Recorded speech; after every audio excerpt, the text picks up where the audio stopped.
नमस्कार विद्यार्थी मित्रांनो, पोलीस भरती जाहिरात तर आलेली आहे. आता फॉर्म भरायला सुद्धा सुरुवात झालेली आहे. मग फॉर्म भरण्यासाठी कुठले डॉक्युमेंट आवश्यक आहेत, कागदपत्र तुमच्याकडे नसतील तर फॉर्म भरता येणार नाही. मग अत्यंत महत्त्वाचं, पोलीस भरती 2025 संदर्भामध्ये कागदपत्र कुठले पाहिजेत आणि पोलीस भरती तुम्हाला व्हायचं असेल तर लक्षात ठेवा, आपली बॅच सुद्धा सुरू आहे. आजच आपली बॅच सुरू झालेली आहे. फीस फक्त पहिल्या 100 विद्यार्थ्यांसाठी 549 आहे. 9552625563 हा नंबर आहे आपला. व्हॉट्सअपला हाय पाठवा. श्री अकॅडमीचं आपलं ॲप आहे, त्याची तुम्हाला लिंक त्या ठिकाणी पाठवली जाईल आणि बॅच लवकर जॉईन करून घ्या. ओके, चला. फॉर्म भरण्यासाठी नेमके कोणकोणते डॉक्युमेंट आहेत ती सगळी माहिती या व्हिडिओ उद्या मिळणार आहे. त्यामुळे हा व्हिडिओ शेवटपर्यंत बघा. व्हिडिओ आवडला तर नक्की व्हिडिओ लाईक करा, शेअर करा आणि सबस्क्राईब करायला सुद्धा त्या ठिकाणी विसरू नका. ओके, चलो. आता सगळ्यात महत्त्वाचं, ही भरतीची प्रक्रिया आहे पोलीस भरती, तरी 12वीवर आहे. तुमचं पात्रताच 12वी आहे, परंतु तुमच्याकडे 10वी झालेली असावी, तुमच्याकडे 10वीचं गुणपत्रक असावं आणि 10वीची सनद, ज्याला 10वीचं प्रमाणपत्र म्हणतो, हे सुद्धा असावं. त्याच्यासोबतच ही पात्रताच पोलीस भरतीची 12वी आहे, तर 12वीचं सुद्धा तुमच्याकडे मार्क मेमो असावा, ज्याला आपण गुणपत्रक म्हणतो, आणि सनद, ज्याला प्रमाणपत्र म्हणतो. हे दोन्ही 10वी 12वीचं असावं. तुमचं जर ग्रॅज्युएशन झालं असेल तर ग्रॅज्युएशनची सुद्धा तुमच्याकडे मार्कशीट असावी, ग्रॅज्युएशन सुद्धा तुमच्याकडे प्रमाणपत्र असावं. ठीक आहे. काही जण बघा, उच्चतम शैक्षणिक अर्हता गुणपत्रक डिग्री असल्यास, म्हणजे तुमची पात्रता डिग्री आहे का, म्हणजे एखाद्याचं BA झालं असेल, BCom झालं असेल, ठीक आहे, BSc झालं असेल, तर त्याची तुमच्याकडे गुणपत्रक असावं, त्याचं प्रमाणपत्र असो. काही जणांचं आता 12वी झाले पण BA फर्स्ट इयरला आहे, BA सेकंड इयरला आहे, BA थर्ड इयरला आहे, किंवा BCom first year second year third year, किंवा BSc ला आहे, हरकत नाही. मग तुमच्याकडे TC नसेल, शाळा सोडल्याचा दाखला जर नसेल, तुमचं कुठेतरी ऍडमिशन आहे, शाळा सोडल्याचा दाखला तुमच्याकडे नाही, तर त्या शाळेतून किंवा त्या कॉलेजमधून तुम्हाला बोनाफाईड दिली जाते. काय दिली जाते?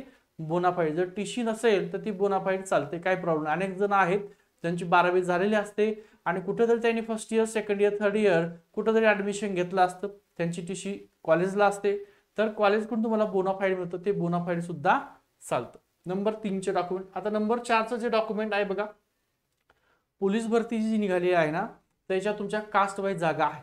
आपण आता मुंबईच्या जागा पाहिलेल्या आहेत, तर कास्ट वाईज जागा आहे तुमच्या. तुम्ही जर समजा SC मधून फॉर्म भरणार असाल, ST मधून भरणार असाल, NT मधून भरणार असाल, तुम्ही OBCतून भरणार असाल, EWS मधून किंवा SCBC मधून भरणार असाल, तर तुमच्याकडे जातीचं प्रमाण, ज्याला आपण कास्टचं प्रमाणपत्र किंवा कास्ट सर्टिफिकेट म्हणतो, ते जातीचं प्रमाणपत्र तुमच्याकडे असणं अत्यंत गरजेचं आहे.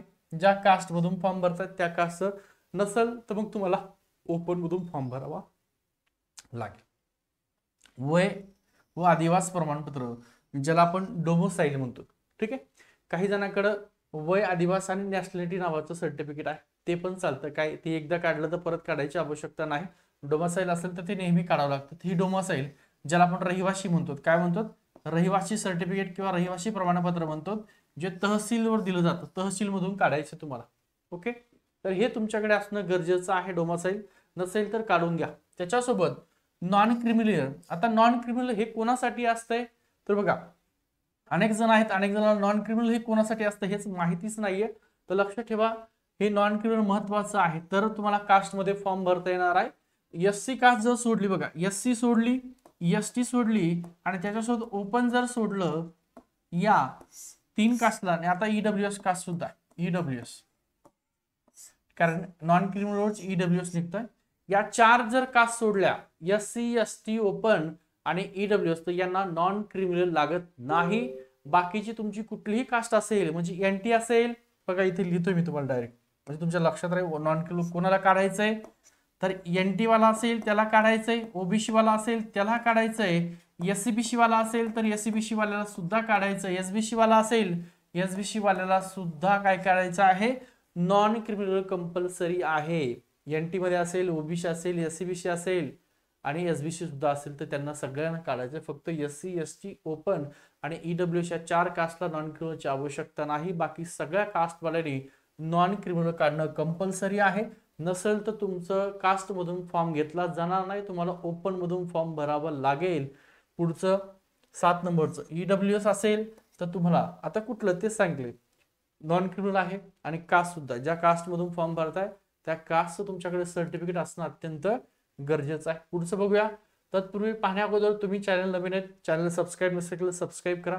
आपली बॅच सुरू झालेली आहे, तर बॅच सुद्धा जॉईन करून घ्या पोलीस भरती संदर्भामध्ये. ठीक आहे, चला आता ओळखपत्र म्हणून कुठलंही एक ओळखपत्र चालणार आहे. तुमचा आधार क्रमांक जो आहे फॉर्म भरताना लागणार आहे, जेणेकरून पोलीस भरतीचं एकच फॉर्म तुम्हाला भरता येणार आहे. एका आधारावर एकच फॉर्म भरता येतो. त्याच्यामुळे आधार कार्ड तुमचं ओळखपत्र म्हणून असावं. एखादं नसेल पॅन कार्ड किंवा मतदान कार्ड सुद्धा चालतं, पण आधार क्रमांक कंपल्सरी आहे. त्याच्यानंतर तुमच्याकडे पासपोर्ट साईज फोटो असावेत.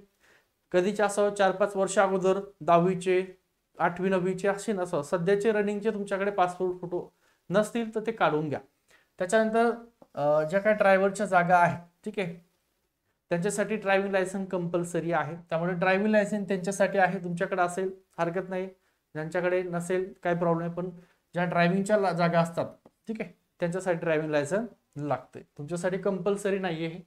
त्याच्यानंतर जात वैधता प्रमाणपत्र, ज्याला आपण कास्ट व्हॅलिडिटी म्हणतो, 11 नंबरचा मुद्दा आहे जात वैधता प्रमाणपत्र, कास्ट व्हॅलिडिटी. आता हे कोणासाठी आहे? ते सगळ्यांसाठी, सगळ्याच कास्टवाल्यांसाठी कास्ट व्हॅलिडिटी कंपल्सरी आहे. परंतु तुमच्याकडे आता सध्या नसेल तरीही चालतं, काहीच प्रॉब्लेम नाहीये. तुम्ही जॉईन झाल्याच्या नंतर तुम्हाला कास्ट व्हॅलिडिटी काढण्यासाठी वेळ दिला जातो, त्यामुळे ते कंपल्सरी नाही. कोणाकडे असेल तर चांगली गोष्ट आहे. MSCIT प्रमाणपत्र, ठीक आहे. आता MSCIT कंपल्सरी आहे का? गव्हर्नमेंटने एक GR काढलेला आहे, त्या GR नुसार तुमच्याकडे MSCIT नसेल हरकत नाही. तुम्ही जॉईन झाल्याच्या नंतर 2 वर्षांनी तुम्हाला ते MSCIT देणं कंपल्सरी आहे. समजा आता तुम्ही पोलीस भरती म्हणून जॉईन झाला, MSCIT नसेल तर 2 वर्षात तुम्हाला ते द्यायचंय, शासनाचा तो GR आहे, कुठलेही गव्हर्नमेंटचे जॉब असेल तर. त्याच्यानंतर अनाथ प्रमाणपत्र. आता अनाथ असाल तुम्ही तर त्या अनाथाचं प्रमाणपत्र, आरक्षणाची निवड केल्यास, ठीक आहे, म्हणजे आरक्षणाची निवड केली म्हणजे काय, तुम्ही फॉर्म भरताना अनाथ या कॅटेगरीमधून फॉर्म भरतात समांतर आरक्षणामध्ये, तर तुमच्याकडे अनाथ असल्याचं सर्टिफिकेट असणं अत्यंत गरजेचं आहे. त्याच्यानंतर पोलीस पाल्य प्रमाणपत्र. आता पोलीस पाल्यांना सुद्धा या भरतीमध्ये नाही तर मागच्या भरतीपासून सुद्धा आरक्षण दिलेलं आहे. तुम्ही जर पोलिसाचे पाल्य असाल, पाल्य म्हणजे मुलगा असताल पोलिसांचा, तुमच्या घरात पोलीस वडील आहेत आणि तुम्ही मुलगा असताल, तर तुमच्यासाठी आरक्षण आहे, तर ते तुमच्याकडे प्रमाणपत्र असणं गरजेचं आहे. त्याच्यानंतर होमगार्डचं प्रमाणपत्र. तुम्ही होमगार्ड म्हणून काम केलेलं आहे, किती दिवस, तर 1095 दिवस तुम्ही होमगार्ड म्हणून काम केलं असेल तर तुमच्याकडे ते होमगार्डचं सर्टिफिकेट असणं गरजेचं आहे, जेणेकरून तुम्हाला या ठिकाणी काही होमगार्डसाठी स्पेशल राखीव जागा सुद्धा असतात. 16 नंबरचं जे काही डॉक्युमेंट आहे, नावात काही बदल असेल. आता भरपूर जण आहेत, नावात बदल म्हणजे काय आहे, तर अनेकाचं 10वीचं सर्टिफिकेट थोडंसं नावात चेंज आहे, स्पेलिंगची मिस्टेक आहे, 12वीच्या सर्टिफिकेट वेगळंच थोडंसं नाव आहे. असं जर असेल तर तुम्हाला काय करायचं, राजपत्र असलं तर गॅजेट करायचं, अफिडेव्हिट करायचं आहे, नावात जर बदल असेल तर. त्याच्यानंतर 17 नंबरचा मुद्दा आहे खेळाडू प्रमाणपत्र. आता एखादा व्यक्ती असेल, मुलगा असेल, मुलगी असेल, स्पोर्टमधून जर तुम्हाला फॉर्म भरायचा आहे, तुम्ही खेळाडू आहात, स्पोर्टमधून फॉर्म भरायचा आहे, त्यासाठी सर्टिफिकेट असणं गरजेचं आहे. विभागीय उपसंचालक यांच्याकडून पडताळणी केलेलं स्पोर्टचं सर्टिफिकेट तुमच्याकडे असेल तर तुम्ही स्पोर्टमधून फॉर्म भरू शकता. त्याच्यानंतर खुल्या प्रवर्गातील महिला उमेदवार करता 30% आरक्षणाच्या सवलतीचं हे प्रमाणपत्र सुद्धा असावं, ठीक आहे. बहुतेक सध्याच्याला ते कॅन्सल केलेलं आहे, एकदा चेक करून घ्या. त्याच्यानंतर प्रकल्पग्रस्त असाल तुम्ही तर तुमच्याकडे प्रकल्पाचं सर्टिफिकेट असावं. भूकंपग्रस्त असाल तर तुमच्याकडे भूकंपग्रस्त सर्टिफिकेट असावं. का बरं, कारण तुम्ही समांतर भूकंपग्रस्त असाल किंवा प्रकल्पग्रस्त असाल, फॉर्म भरताय त्याच्यातून, म्हणजे तुम्हाला वयानुसार सूट मिळते. भूकंपग्रस्त असेल, प्रकल्पग्रस्त असतात, तुमच्या वेगळ्या जागा सुद्धा त्या समांतर आरक्षणानुसार येतात. त्याच्यामुळे जिल्हा पुनर्वसन अधिकारी यांच्याकडलं प्रमाणपत्र, भूकंपग्रस्त, प्रकल्पग्रस्त कुणाचं, तर जिल्हा पुनर्वसन अधिकारी यांनी दिलेलं प्रमाणपत्र तुमच्याकडे असावं तर तुम्हाला फॉर्म भरता येतो. माजी सैनिक कोणी असेल तर तुमचं माजी सैनिकाचं सर्टिफिकेट तुमच्याकडे असणं अत्यंत गरजेचं आहे. आता हे संपूर्ण 20 डॉक्युमेंट अत्यंत महत्वाचे आहेत. हे पोलीस भरतीसाठी कंपल्सरी आहेत, काही नॉन कंपल्सरी आहेत, तर तुम्ही काढून घ्या. फॉर्म भरायला तुमची सुरुवात झालेली आहे, ठीक आहे. बॅच सुरू झाली महाराष्ट्र पोलीस भरती. ऑनलाईन लाईव्ह आणि रेकॉर्डेड स्वरूपात तुमची बॅच असणार आहे. त्याच्यामध्ये जास्त रेकॉर्डेड व्हिडिओ असतील, लाईव्ह सुद्धा असतील, मराठी व्याकरण असेल, सामान्य ज्ञान असणार आहे, गणित आणि बुद्धिमत्ता. तर सरसकट पहिलं पेज ते शेवट पेज असं आपण शिकवणार नाहीयेत. जे महत्वाचं आहे, ऑथेंटिक आहे, वारंवार तेव्हा प्रश्न येतात, अशा प्रकारे संपूर्ण आपली बॅच असणार आहे. फक्त पहिल्या 100 विद्यार्थ्यांसाठी 549 रुपये फीस आहे. आपलं श्री अकॅडमीचा हा लोगो आहे, मराठी श्री अकॅडमी टाका, श्री अकॅडमी गोविंद नवल सर येऊन जातं.